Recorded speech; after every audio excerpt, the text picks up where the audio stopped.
నమస్కారం. ASN news కి స్వాగతం. అద్దంకి నియోజకవర్గంలో ప్రజలకు నిరంతరం విద్యుత్ అందించే విధంగా విద్యుత్ శాఖ మంత్రి గొట్టిపాటి రవికుమార్ కీలక నిర్ణయం తీసుకున్నారు. అద్దంకి మండలం పేరాయిపాలెం, పంగులూరు మండలం తూర్పు కొప్పరపాడు గ్రామాల్లో సుమారు 8,99,00,000 రూపాయలతో నూతనంగా 33/11 kV సబ్స్టేషన్లు మంజూరు చేసినట్లు ప్రకటించారు. పేరాయిపాలెంలో 4,63,00,000 రూపాయలతో సబ్స్టేషన్ నిర్మించనున్నారు.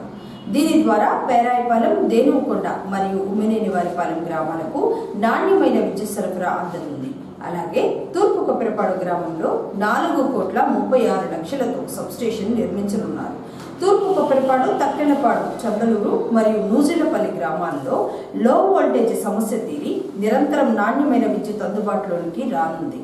2 సబ్స్టేషన్లు మంజూరు పట్ల రైతాంగం, ప్రజలు హర్షం వ్యక్తం చేస్తున్నారు.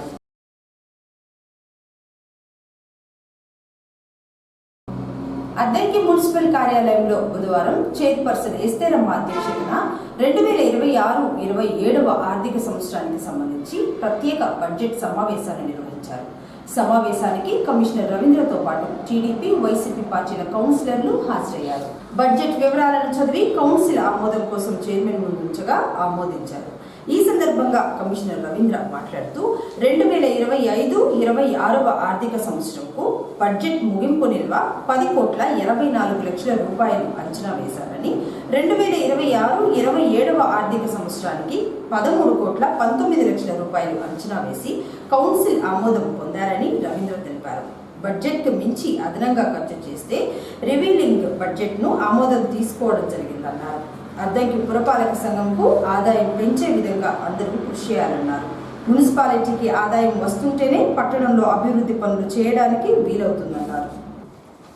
మనం అద్దంకి పురపాలక సంబంధించినటువంటి బడ్జెట్ అనేది మరి యాక్చువల్గా నవంబర్లోనే తీసుకున్న బడ్జెట్ సమావేశం ఏర్పాటు చేస్తున్నాం. మనం ముగింపు నిల్వ పోయిన సంవత్సరానికి 10,84,00,000 ఉంటే ఈ సంవత్సరం 11,98,00,000 వస్తామని. ఇందులో 2 బస్సులు ఉంటాయి. మొత్తం క్యాపిటల్ ఒకటి, revenue expenditure, revenue collection, revenue ఎక్స్పెండిచర్లో శాలరీస్, మిగతా కరెంట్ బిల్లు, మిగతా ఎక్స్పెండిచర్తో వస్తూ ఉంటుంది. అదేవిధంగా క్యాపిటల్ ఎక్స్పెండిచర్లో మనం ఏవైతే వర్క్స్ టేకప్ చేసామో వర్క్ టేకప్ చేసినవి మిస్లేనియస్ ఎక్స్పెండిచర్ వస్తూ ఉంది. కానీ మనకి ఈ సంవత్సరం కూడా మనం మిగులు బడ్జెట్తో ఈ సమావేశంలో మనం ఆమోదం తీసుకోవడం జరుగుతుంది. ఇందులో 2 రకాలుగా మనం ఆమోదం తీసుకుంటాం. గత సంవత్సరంలో యాక్చువల్ బడ్జెట్ తీసుకుంటాం.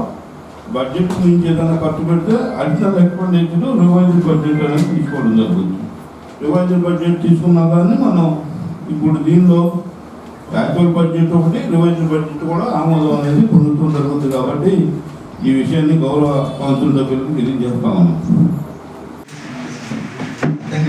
సంఘం 2026-27 సంవత్సరం అంచనా బడ్జెట్ మరియు 2025-26 సంవత్సరం సవరణ బడ్జెట్ దిగువ తెలిపిన విధంగా తయారు చేయబడినది.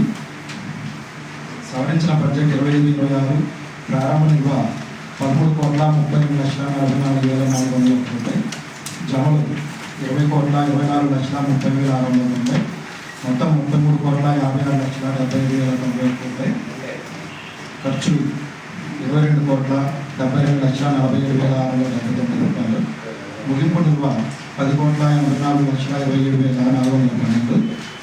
బడ్జెట్ అంచనాలు 2026-27 ప్రారంభ నిల్వ 10,84,27,412 రూపాయలు, జమలు 25,41,12,428, మొత్తం 36,25,39,540, ఖర్చులు 24,27,65,000, ముగింపు నిల్వ 11,97,74,540 రూపాయలు.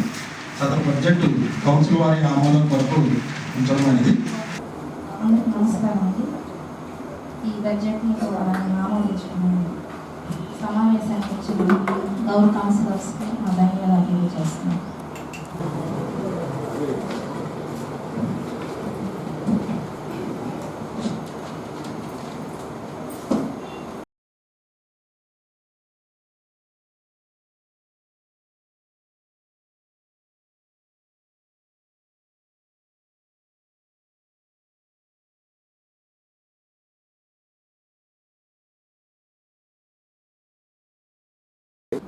అద్దంకి మండలం ధర్మవరం గ్రామం శివారుల్లో పశు మాంసం రవాణా అవుతుంది.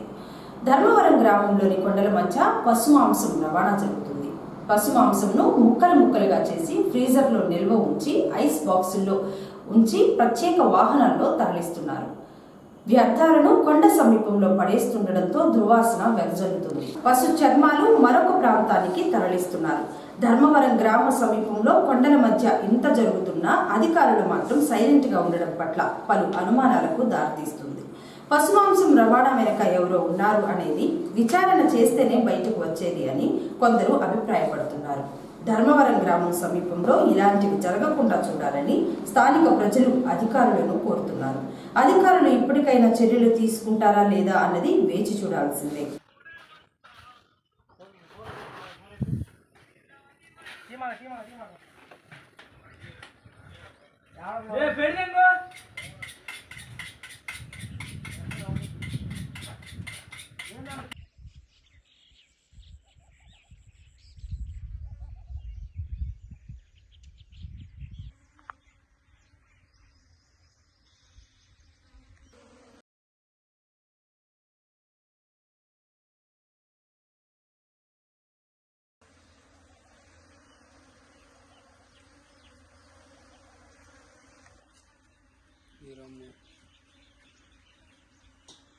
ఏమన్నా తమ్ముడు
ఇవాళ మొత్తం స్క్రోలింగ్ అయితే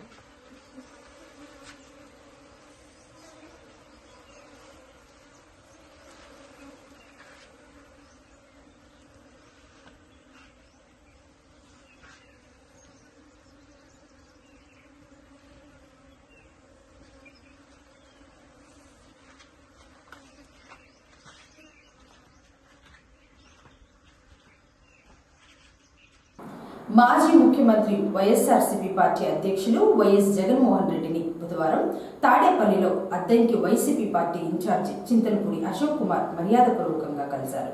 అద్దంకి నియోజకవర్గంలో పార్టీ బలోపేతం గురించి ఇరువురి మధ్య చర్చ జరిగింది.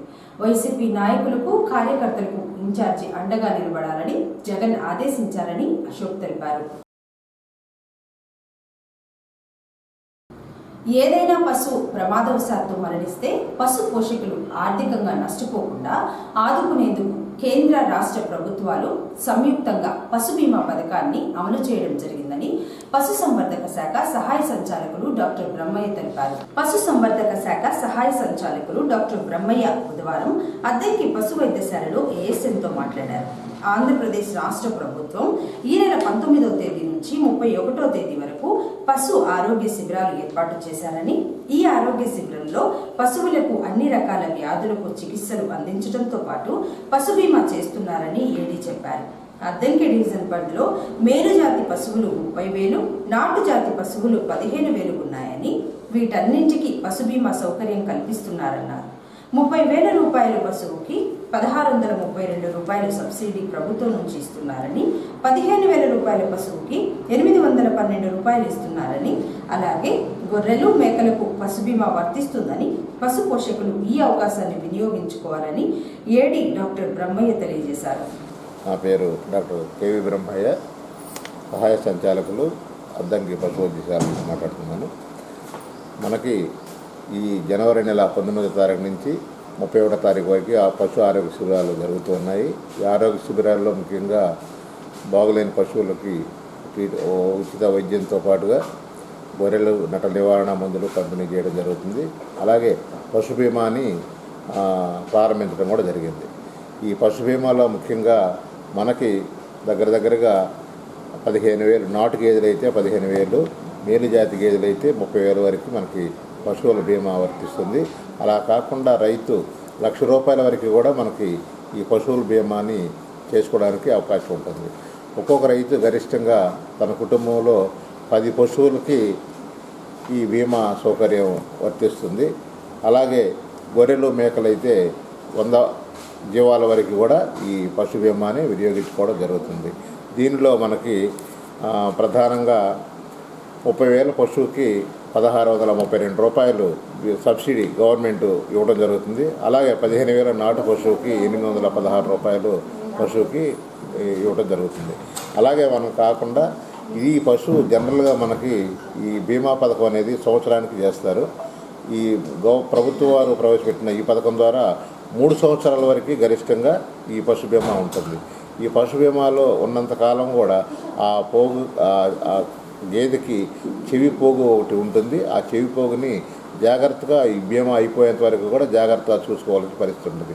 ఒకవేళ ఎవరైనా పశువుకి ఆ పోగొట్టుకున్నట్లయితే సమీపంలో ఉన్నటువంటి పశు వైద్యాధికారులు తెలియజేస్తే మరలా తిరిగి కమ్మ వేసి దాన్ని మళ్ళీ ఆ కమ్మ మీద మనం ఇన్సూరెన్స్ వర్తించేలాగా చేయటం జరుగుతుంది. కాబట్టి మనలో అలాగే గొర్రెల మేకలకు కూడా 1 సంవత్సరానికి, 2 సంవత్సరాలకి, 3 సంవత్సరాలకు కూడా ఈ పశువుల బీమా వర్తించేలాగా చేస్తున్నారు. అదే ₹27 1 సంవత్సరానికి, ₹40 2 సంవత్సరాలకి, ₹56 3 సంవత్సరాలకి చెల్లించినట్లయితే ఈ పశువులకి సన్నజీవాలకు కూడా ఈ బీమా ఉంటుంది. గరిష్టంగా ఒక్కొక్క జీవానికి 6,000 వరకు ఈ పశు బీమా వర్తిస్తుంది. కాబట్టి సన్నకారు రైతులందరూ, సన్నజీవాలు పెంచేటువంటి రైతులందరూ, అలాగే పశువులందరూ కూడా ఈ పశు బీమాను వినియోగించుకొని ఆర్థికంగా నష్టపోకుండా మేలు పొందాలని చెప్పి తెలియజేస్తూ, రాష్ట్ర ప్రభుత్వం పొగాకు పంటను పూర్తి స్థాయిలో నిషేధించిందని, రైతులు పొగాకు పంటకు ప్రత్యామ్నాయంగా శనగ, మొక్కజొన్న పంటలు సాగు చేసి అధిక లాభాలు పొందాలని వ్యవసాయ శాఖ సహాయ సంచాలకులు ఎఫ్రాయిం అన్నారు. కోరిసపాడు మండలం పమిడిపాడు గ్రామంలో బుధవారం రైతు సేవా కేంద్రంలో రైతులకు పంటల సాగుపై అవగాహన కార్యక్రమాన్ని ఏర్పాటు చేయగా ADA Ephraim, AO Rammohan Reddy హాజరయ్యి అవగాహన కల్పించారు. పొగాకు సాగు అనేది పూర్తి స్థాయిలో ప్రభుత్వం నిషేధించినా కొందరు సాగు చేశారని, పొగాకు సాగు చేసిన వారికి వ్యవసాయ శాఖతో సంబంధం లేదన్నారు. రైతులు శనగ, మొక్కజొన్న పంటలు సాగు చేసుకుంటే రాయితీపై విత్తనాలు, ఎరువులు, పురుగు మందులు ఇవ్వనున్నారని, ప్రస్తుతం మొక్కజొన్న సాగు చేసే రైతులు ఎవరైనా ఉంటే రైతు సేవా కేంద్రాలకు వెళ్లి సబ్సిడీపై అవసరమైన పురుగుల మందులు తీసుకోవాలని ఏడీఏ ఎఫ్రాయిం సూచించారు. దాంట్లో మెయిన్ ఏంటంటే పొగాకు వేయొద్దని చెప్పి గవర్నమెంట్ నిర్ణయం తీసుకుంది కదా, దానికి ముందు కనుక మనం శనగ, మొక్కజొన్న వేసుకుంటే మనకి రాయితీ మీద కొన్ని ఈ మైక్రో న్యూట్రియంట్స్, అలాగే పురుగు మందులు, అలాగే మనకి ట్రైకోడర్మా విరిడి, లేకపోతే ఇంకా బయో ఏజెంట్స్, అవి మనకి 50% రాయితీలు ఇస్తారు. అవి మన మండలానికి కూడా వస్తున్నాయి. అంటే అవి ఫ్రీగా కాకుండా సగం ధర అవి వస్తున్నప్పుడు మనకి రైతులకు అందజేస్తారు. ఆ పొగాకు విస్తీర్ణం తగ్గించుకోవాలి అనేది గవర్నమెంట్ ఉద్దేశం. అందుకోసమే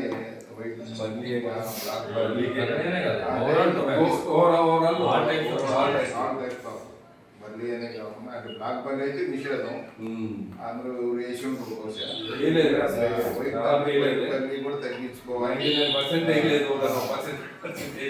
ఎఫ్సిఓ కూడా టొబాకో కూడా తగ్గించుకోవాలి. దానికి ఏంటంటే మనకి కేంద్ర ప్రభుత్వమే ఈ స్కీమ్ ద్వారా మనకి రాయితీ మీద విత్తనాలు కూడా ఉండే, కానీ విత్తనాలు వేసే టైం కాదు కదా మనకి జింకు బోరాను అలాగే జింకు ఈడిటి ప్యాకెట్ ఉంది, అవి రాయితీ ఇస్తారు. అలాగే మనకి కలుపు మందులు, పురుగు మందులు ఇవి కూడా రాయితీ ఇస్తారు. ట్రైకోడర్మా విడి అలాగే ఫ్లూమోనస్ పొలంలో వేసుకోవాలి. ఇప్పుడు కొంత చూస్తుంటే అక్కడక్కడ ఎండిపోయి బ్యాచ్ అది ఏంటంటే మనకి నేలలో ఫంగస్ ఉంటుంది, అందువల్ల ఎండిపోతే ఆ ఫంగస్ పోవడానికి ట్రైకోడర్మా విడి వాడుకోవచ్చు. వాడుకునే పద్ధతిలో వాడుకోవాలి. అది వాడేటప్పుడు భూమిలో కొంచెం తేమ ఉండాలి, అందుకని జాగ్రత్తగా అది కూడా మనకి రాయితీపై ఇస్తున్నారు. వాటిని అన్ని కూడా మీరు సద్వినియోగం చేసుకొని పొగాకుని ఏరియాని తగ్గించుకో. పోయిన సంవత్సరం ఎంత వేసారు పొగాకు ఏరియా? తగ్గింది కదా, ఎంత 500 లక్షల దగ్గర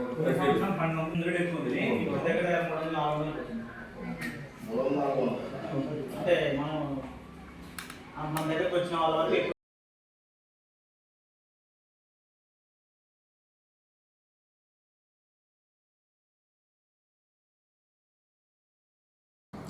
సచివాలయం సిబ్బంది సకాలంలో కార్యాలయానికి వచ్చి ప్రజలకు అందుబాటులో ఉండాలని అద్దెంకి మండల పరిషత్ అభివృద్ధి అధికారి వరోధిని అన్నారు. అద్దెంకి మండలం మణికేశ్వరం గ్రామ సచివాలయాన్ని బుధవారం ఎంపీడీఓ వరోధిని తనిఖీ చేశారు. ముందుగా రికార్డులు పరిశీలించి సచివాలయం రిజిస్టర్ను తనిఖీ చేశారు. సచివాలయం ముందు నోటీసు బోర్డు ఉంచారో లేదో ఆరా తీసి సిబ్బందికి పలు సూచనలు ఇచ్చారు.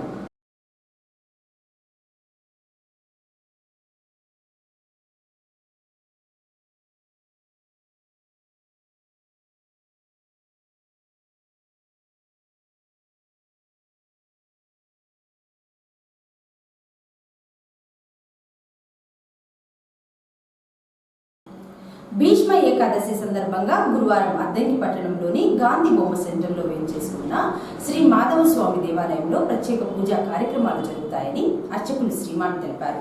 ఈ సందర్భంగా ఆయన మాట్లాడుతూ భీష్మ ఏకాదశిని పురస్కరించుకుని స్వామివారికి అభిషేకాలు, పూజా కార్యక్రమాలు 11 సార్లు, విష్ణు సహస్రనామ స్తోత్ర పారాయణం, లక్ష్మీ తులసి అర్చన నిర్వహిస్తారని శ్రీమాన్ చెప్పారు. కావున మహిళా భక్తులందరూ పాల్గొని స్వామివారిని దర్శించుకుని తీర్థ ప్రసాదాలు స్వీకరించాలని శ్రీమాన్ కోరారు. జై శ్రీమన్నారాయణ, జై జై శ్రీమన్నారాయణ. అద్దంకి పట్టణంలో వేయించేసి ఉన్నటువంటి అఖిలాండ కోటి బ్రహ్మాండ నాయకుడు శ్రీదేవి భూదేవి సమేత శ్రీ మాధవ స్వామి వారి యొక్క దేవాలయంలో రేపు మాఘమాసం భీష్మ ఏకాదశి పర్వదినం సందర్భంగా స్వామివారి యొక్క దేవాలయంలో ఉదయం 8 గంటల నుండి స్వామివారికి 11 సార్లు విష్ణు సహస్రనామ స్తోత్ర పారాయణం, స్వామికి లక్ష తులసి అర్చన కార్యక్రమం జరుపబడుతూ ఉన్నది. కావున ఈ యొక్క కార్యక్రమంలో భక్తులందరూ కూడా పాల్గొని స్వామివారి యొక్క సేవను తిలకించి స్వామివారి కైంకర్యంలో పాల్గొని తీర్థప్రసాదం స్వీకరించి స్వామివారి కృపకు పాత్రలు కాగలని కోరుచున్నాం. జై శ్రీమన్నారాయణ, జై జై శ్రీమన్నారాయణ. ఏఎస్ఎన్ న్యూస్ ఇంతటితో సమాప్తం. నమస్కారం.